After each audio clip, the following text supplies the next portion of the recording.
Здравейте! Добре дошли от Дрипунг, един от трите велики манастира на Тибет и някога най-големия манастир в света.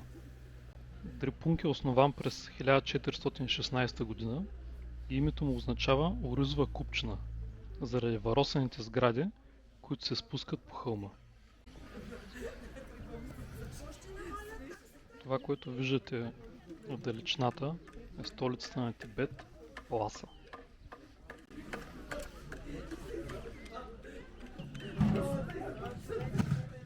Са живели 10 000 монаха. За съжаление, днес са само около 400, но мащабът и енергията на мястото, както виждате, остават непокътнати.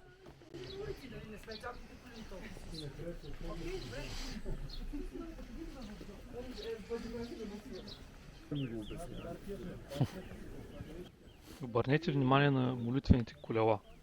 Те са отличителен белег на тибетския будизъм. Всяко завъртане на тези колела изпраща молитви навън, за благоденствие на целия свят.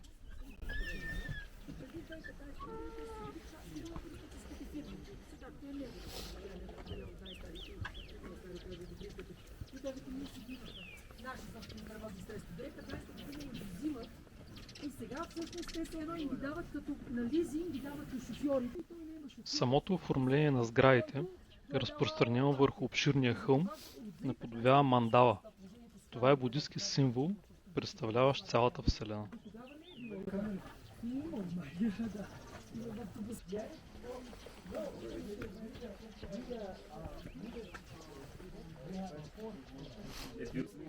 Дрипунг също така е историческо място, свързано с жизнения път на Далай Лама, тъй като първите му години на монашеско обучение са били точно тук.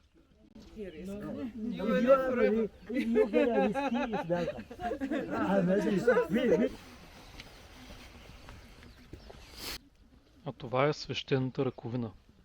Тя символизира прогласяването на ученията на Буда, което ни събужда от дълбокия сън на невежество и ни приканва към просветление.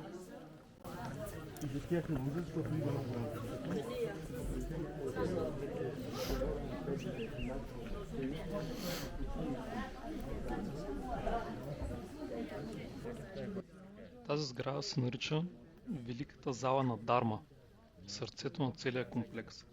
В тази внушителна триетажна сграда някога са се събирали хиляди монаси за дебати и най-важните религиозни церемонии.